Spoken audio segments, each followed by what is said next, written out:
its output to the customer, from vendor up to our customer. Whatever you have to arrange in the means of material. So it is completely supply chain. So it's a chain. So nothing should be bothered in. So it's a continuous process. Okay. और कोई बताएगा supply chain के बारे में? आप बताओ मुझे। एक प्रोडक्ट पर जब डिमांड या फिर वो प्रोडक्ट मार्केट में आना है, उसका शुरू से अंत तक जो प्रोसेस होता है, वो है बहुत सारा चीज होता है, जो कॉम्बाइंड होकर सप्लाई चेन। कोई और बताना चाहेगा? या आप बताएं। Final product, right, final consumer. Very right, very right, very right. तो सप्लाई चेन को ना वैल्यू चेन भी बोला गया है, क्योंकि हर स्टेप के अंदर कुछ वैल्यू एडेड होती है, वैल्यू एस्टैब्लिश होती है। तो I will be explaining you कि जो आज के संदर्भ में अगर आपको सप्लाई चेन समझना है, तो you will have to understand it in this way. Okay, you have to understand it is a value chain. Okay, so simple words के अंदर तो आपने जो ये चीज बोली कि it is one of the thing that you know the supply chain is availability of right product at right place at right time and at right cost and at right cost. किताबों के अंदर सिर्फ right time तक लिखा होता है, and at right cost is very important. ठीक है, so you see this, if you see जो अभी आपने बोला, जो फिजिकल फ्लो है मटेरियल्स का, वो कहां से स्टार्ट होता है? इनकमिंग, जो कि सप्लायर से स्टार्ट होगा। हमारे सप्लायर हमारे को मटेरियल देंगे, कहां जाएगा वो मटेरियल? प्लांट में जाएगा, फैक्ट्री में जाएगा, फैक्ट्री के अंदर फिनिश गुड्स बनेंगे। उसके बाद कहां जाएगा? हमारे कुछ हमने बड़े वेयर हाउसेज बना रखे हैं, जिसको कि हम मदर वेयर हाउस बोलते हैं, बड़े रीजनल डिस्ट्रीब्यूशन सेंटर्स बना रखे हैं, वहां जाएगा। उसके बाद कहां जाएगा? हमारे जो से बोलो यार, थोड़ा ऐसे C&F के बाद जाएगा। So I want each one of us to be interactive. I am just telling you the process which we are already doing, some of things we are already doing, some of the things will be value added. Okay, उसके बाद कहां जाता है? Distributor. उसके बाद distributor के पास, उसके बाद कहां जाता है? रिटेलर के पास। Very good. यहाँ वेस्ट बंगाल में पहले डीलर के पास जाता है, डिस्ट्रीब्यूटर के पास जाता है, डिस्ट्रीब्यूटर से डीलर के पास जाता है, फिर रिटेलर के पास जाता है। डीलर मतलब है डिस्ट्रीब्यूटर से रिटेलर के, जब हम लोग डीलर बोलता है। ठीक है, अब this is the value chain. Value chain के अंदर क्या क्या आता है? हमारी डिमांड, हमारी फोरकास्ट, परचेज। उस डिमांड के बेसिस पे क्या होती है? परचेज होती है। उसके बाद उस परचेज को, मटेरियल जब परचेज कर लेते हैं, उसकी लॉजिस्टिक्स होती है, लॉजिस्टिक सर्विसेज एंड उसकी वेयरहाउसिंग, आउटबाउंड लॉजिस्टिक्स होती है, फैक्ट्री से बाहर की और डिपो से बाहर की, मार्केटिंग एंड सेल्स है, कस्टमर सर्विस है, और रिवर्स लॉजिस्टिक्स है, अगर कुछ माल वापस आना है। तो this all forms a part of the value chain.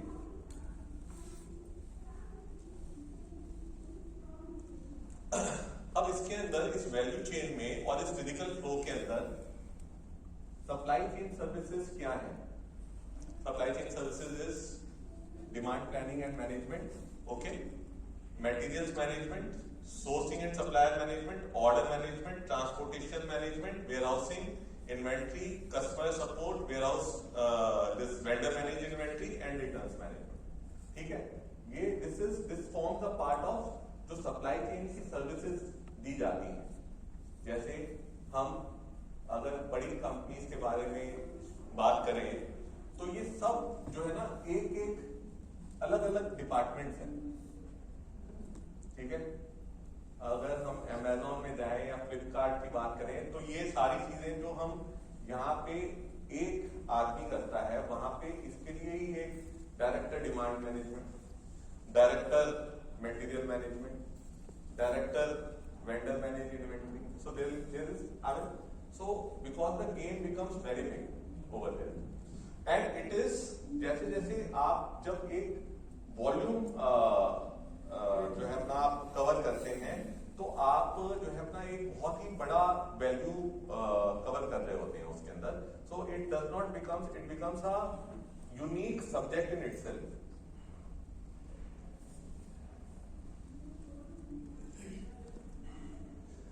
अब इसके अंदर IT solutions, as I told you कि digitalization plays a very very important role. इसके अंदर supplier relationship management के मतलब हमारे वेंडर की रेटिंग. वेंडर ने कोई मटेरियल गलत दिया, अच्छा दिया तो उसको रिवॉर्ड किया जाता है. अगर गलत दिया तो हमने उसको जो है उसकी रेटिंग करी कि यार इसको ब्लॉक करना है. So this becomes a part of the digitalization side, the IT side. Workforce management system. जब एक मटेरियल हमारे को कुछ बनाना है, प्रोड्यूस करना है, उसके लिए कितनी लेबर लगेगी, कितनी कैपेसिटी की मशीन्स लगेंगी, this all becomes a part of the IT side, digitalisation side. Warehouse management systems, transport management systems, activity based costing and billing, customer relationship management, returns and warranty management. Customer relationship management अभी हम भी थोड़ा बहुत करते हैं. हमारे कुछ नए प्रोडक्ट्स आते हैं, हम सबको SMS जाते हैं, कुछ मेल जाती हैं, क्योंकि हम we are developing that database, we have that database where we can we are ready to do many things. मतलब हम बहुत सारी चीजें कर सकते हैं. We have made ample data and thanks again because that is being led by my sister. So I will thank her because she when I joined, so she gave me all these things कि आप देखो कि हम ये सारी चीजें कर रहे हैं. So I was very happy to see that we have so much things, so many things, and so many things will be coming for you all guys. Sales के लिए कितनी विजिबिलिटी आने वाली है जिसके ऊपर कि मैडम आप काम कर रही हैं. You will be very very happy. So going forward there is so much and HTM is going to reach great heights. मतलब बड़ी सारी चीजें अभी उसके अंदर है, पर्दे में है, जो कि पर्दा जब खुलेगा, when the veil will be lifted, you will get so many other things.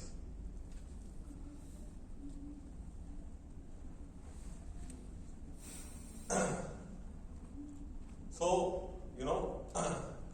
this forms a part of ये डाटा एक्सचेंज जो है, electronic data interchange, bar coding, RFID, integrated web-based solutions. So what is SaaS? SaaS किसी को पता है? किसी को पता है आप में से? SaaS means software as a service. So this is ये सारा जितना चीज है, जैसा कि मैंने आपको बोला, everything has been made so easy. आज जो है अपना analysis has become so easy because of the software, because of the digitalization. जो चीजें हमें हमारे को बहुत डिपेंडेंट होनी पड़ती थी कई उसके लिए, तो जो है अपना that has been made very easy due to the software. And software as a service, this is a newer concept. Many of the companies are coming up with only this part as their corporate service.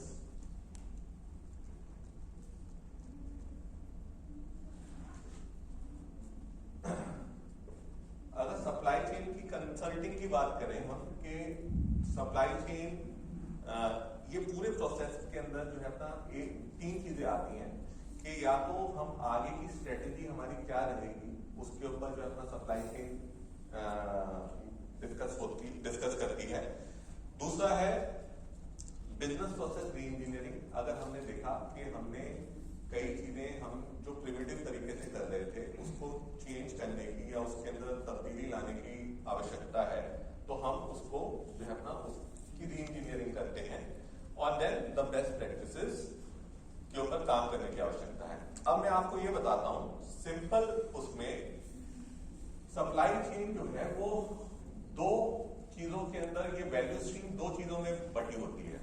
One is the upstream and the second is the downstream. अब इसको सिर्फ इस चीज को ध्यान से सुनोगे तो आपको कोई भी कुछ पूछेगा तो आप एकदम से बता दोगे, ठीक है. अपस्ट्रीम का जो रिस्पॉन्सिबिलिटी होता है सप्लाई चेन अपस्ट्रीम का, उसका रिस्पॉन्सिबिलिटी होता है कहां तक दिखाया ये अप टू प्रोडक्शन के बाद प्रोडक्शन से निकल के मदर वेयर हाउस तक पहुंचा दिया सामान को, ये अपस्ट्रीम सप्लाई चेन का रिस्पॉन्सिबिलिटी होता है। और डाउनस्ट्रीम का जितना भी रिस्पॉन्सिबिलिटी है वो ये है, AFA, distributors, retail outlets. So the matured organisations they keep their better resources on this side, क्योंकि it requires lot of planning, lot of sourcing, material management. This side is more on the execution side. Okay, तो अगर मैं कहूं कि forecasting और demand management किस side पे आएगा? Upstream. अच्छा, और C&F से मटेरियल कस्टमर को भेजना है किस साइड पे आएगा? कहाँ जाएगा वो? डाउनस्ट्रीम। और अगर सपोज मैंने अपनी फैक्ट्री से माल बना के अपने मदर वेयर हाउस तक भेजा, वो कहाँ आएगा? क्या यार कमाल हो गया, ये तो इतना तो मैं भी नहीं सीखा था। Very nice, good. सो जब जीएसटी आया तो जीएसटी के आने से पहले 5 साल तक उसका काम चल रहा था। वो 5 साल के अंदर हमने काफी पेपर्स लिखे कि जीएसटी जब आएगा तो उसके अंदर क्या किया जाएगा, क्या उसके बेनिफिट्स होंगे। So there are at least 6 papers जो कि मैंने भी लिखे हैं और जो कि पब्लिश्ड हैं जीएसटी के अंदर। What will be the role of logistics? Primarily there is a group called Big Bear Consulting, ठीक है, जो कि अमेजॉन या फ्लिपकार्ट कोई कंसल्टिंग देता है। तो I did one project with that particular group, Big Bear Consulting के साथ। So primarily if you see, अगर आप देखोगे ना तो ये एक कॉरिडोर बना जीएसटी के अंदर, which is a triangle. Okay, अगर आप इसको इन 3 पॉइंट्स को जोड़ दोगे तो this is a triangle, this forms a triangle, ठीक है। अब अगर हमारा पैन इंडिया नेटवर्क है और हम अपने 3 जगह पे रीजनल डिस्ट्रीब्यूशन सेंटर्स रख देते हैं ऐसी लोकेशंस पे, तो ब्लू जो है कलर है ये बता रहा है कि यहां से इतनी लोकेशन तक पहुंचने के अंदर सिर्फ 24 घंटे लगेंगे हमें, ठीक है। ग्रीन कलर बता रहा है कि अगर गाड़ी निकलेगी, क्योंकि एक जो गाड़ी है वो एक दिन में गाड़ी कितने किलोमीटर चलती है बताओ भाई आप? 300 से 400 किलोमीटर चलती है, ठीक है। तो 300 से 400 किलोमीटर 24 घंटे के अंदर पहुंच जाएगी। 400 से 800 किलोमीटर 48 घंटे में पहुंच जाएगी, और उससे आगे अगर है तो 72 आवर्स में पहुंच जाएगी। This requires a great logistics support. अगर आप देखेंगे टोल प्लाजा के ऊपर जो है अपना फास्टैग के साथ जा रहा है, ये सारी चीजें जो है it is a part of the strategy, it is a part of the road transportation strategy which has been conceived and which has been written while the GST was being implemented, and we were the part of that particular core committee. Okay, so एक और चीज है कि जब आप यहाँ पे जब 24 घंटे के अंदर माल पहुंच रहा है तो क्या इतने सारे डिपोज की आवश्यकता है? आंसर था, काफी सारे लोग बैठे थे, तो आंसर था कि नहीं, इतने सारे डिपोज की आवश्यकता नहीं है। क्योंकि अगर 24 घंटे में माल पहुंच जाएगा, 48 में पहुंच जाएगा, 72 में पहुंच जाएगा, तो जो है अपना इतने सारे डिपोज जो है नहीं चाहिए। तो कई लोगों ने जिनके पास जो है अपना मतलब 40 डिपोज थे, उन्होंने कंसोलिडेट कर दिया 20 डिपोज पे, ठीक है। उससे क्या फायदा हुआ कि एक तो आपकी इन्वेंट्री कंसोलिडेट हो गई, ठीक है, आपकी इन्वेंट्री बहुत ज्यादा जगह पे स्कैटर्ड नहीं है, और दूसरी चीज ये हुई कि आपकी जो है इन्वेंट्री विजिबिलिटी बढ़ गई। जो भी लोग जो है अपना जो देखते हैं इन्वेंट्री को, उसकी विजिबिलिटी बढ़ गई, उसका कंट्रोल बढ़ गया, और आपके जैसे सपोज कर लो कि आपके एक लोकेशन के अंदर hero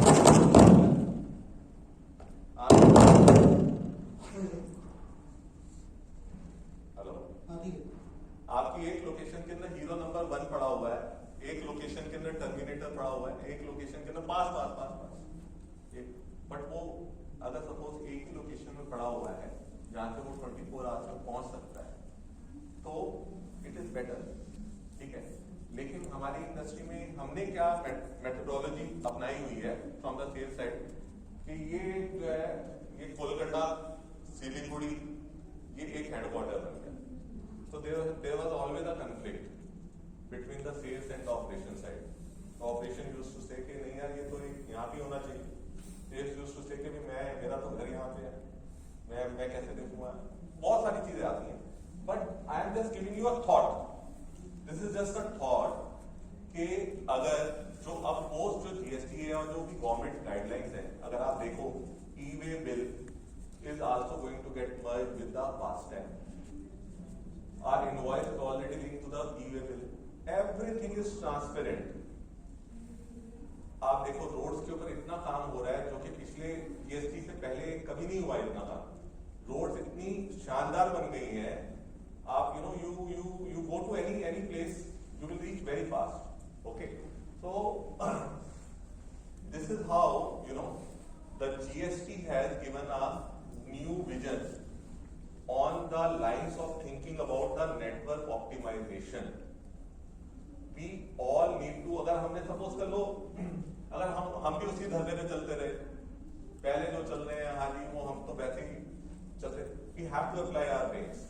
You as a state head need to apply कि यार मेरी डिपो की लोकेशन या मैं क्या इसको कंसोलिडेट करवा सकता हूँ, कहाँ पे लॉजिस्टिक सपोर्ट अच्छा है, कहां से मैं सेविंग करके दे सकता हूं, जो भी सेविंग होगी वो ultimately will add to the profitability of the organisation and definitely it is going to give the growth to each and every individual. अभी भी कैसे पॉसिबल है? अभी देखो जैसे सिलीगुड़ी वाले ने कहा कि मेरे पास 10-15 दिन लगते हैं वेस्ट बंगाल से आने में, तो वहाँ की सेल इफेक्ट हो रही है। आप तो बात कर रहे हो 5 स्टेटों का एक ही जगह बनाने का, तो ये पॉसिबिलिटी कैसे आएगी? एक जगह की सेल की वजह से हम 2 टेरिटरीज को मर्ज कर रहे हैं कि वहाँ इतनी कैपेसिटी है नहीं हम सेल आउट करने की। तो ये कंसेप्ट के ऊपर अभी सर बोल रहे हैं कि हम फ्यूचर में जा सकते हैं, कैसे जाएंगे? ऑलरेडी कुछ कंपनी ये कंसेप्ट में काम कर चुके हैं। कैसे मैनेज करोगे?